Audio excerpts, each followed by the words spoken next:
Maina Kaibera mwenye umri wa miaka 36 anafahamu fika madhila ya watu wanaoishi na magonjwa ya moyo humu nchini.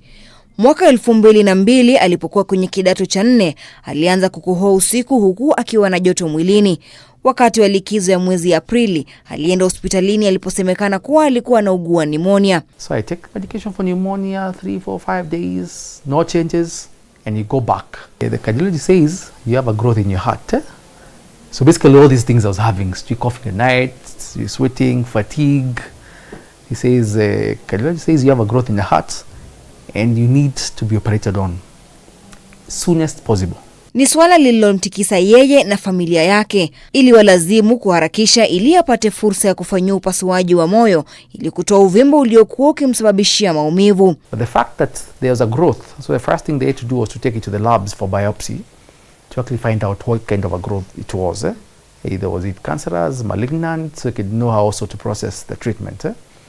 Thank God it was not cancerous, but to their shock and to our shock, the growth was caused by TB, tuberculosis. I had not exhibited any signs of TB. That's when we learned that actually TB can affect any part of your body. Alirejea shule baada ya muda mfupi kwani alikuwa mtahiniwa kidato cha 4.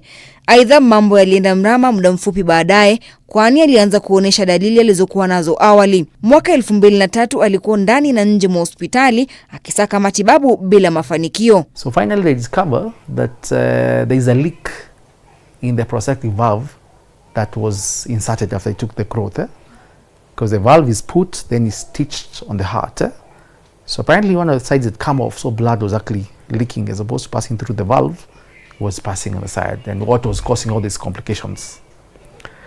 So doctor's opinion, go back for a redo, open heart, to repair the leakage. Kwa mara ya pili alifanyia upasuaji wa moyo, ila kabla upasuaji huo kufanyika kikamilifu, madaktari waligundua shida nyingine. So they opened up my chest, but then they discovered something very shocking. From the first operation, they scarred the heart because the chest is opened up, the sternum, then the heart is cut up, they access the valve, stitch. So when the scar of the heart was healing, it attached the sternum. So they healed as one, and the heart is supposed to be separate from the sternum. So that the risk of me bleeding was too high to death. So they basically aborted the operation. So closed me up, took me to ICU for recovery, and then 2 days later I'm told the operation was not successful. Alilazimika kusaka matibabu nchini India kwa upasuaji kwa mara ya 3. Alirejea humu nchini baada ya wiki 4 akiwa buheri wa afya, tayari kuendelea na maisha yake. Visa vya magonjwa yanaambukizika vimeendelea kuongezeka, kukikadiriwa kuwa Mkenya mmoja kati ya 4 wanaugua ugonjwa wa moyo pasi na kujua. Kwa mujibu wa daktari wa moyo, Daktari Yubrin Mora, Wakenya wengi huaga dunia kutokana na kuchelewa kutambua hali yao. Diseases can either be ranging from diabetes that affects the heart and affects the vessels. It can be high blood pressure, which affects the vessels and affects the heart. It can be renal diseases or kidney diseases that affect the vessels and affect the heart. You can also have some endocrine diseases, which means hormonal diseases, which also release chemicals that affect the vessels and affect the heart. Magonjwa ya moyo humu nchini ndiyo chanzo cha pili ya sababu za mauti kutokana na magonjwa yasiyoambukizika. The last 2 years that we've had our screening, the statistics are very shocking. You'll be very surprised, Diana, that up to 25% of Kenyans have an elevated blood pressure. And you know, if Kenya is 50 million, so we're talking about 12.5 million Kenyans. That's a very big number, and people don't know. And even the ones that are known and they're on treatment, up to 75% are not optimally controlled. Baada ya upasuaji wa 3, Maina alijiunga na chuo kikuu cha JKUAT alikofuzu mwaka 2005.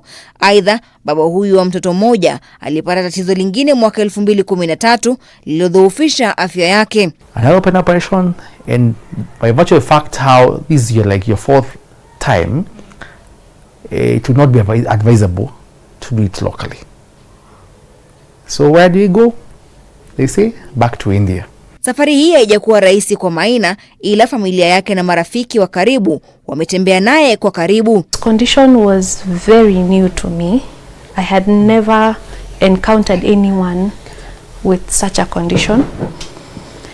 So it was hard at first, but by and by I got to understand what it entailed, at least the small details and what is expected generally when it comes to like his diet, activity, what level of activity he can engage in. Yeah, and then with time I realized he can live just like many other people. Kulingana na Daktari Mora, watu wengi wanaougua maradhi ya moyo hufika hospitalini wakiwa hali mbaya zaidi, huku hata wengine wakiwa wamepuuza dalili kwa muda. And this chest pain is felt on the left side of the chest where the heart is.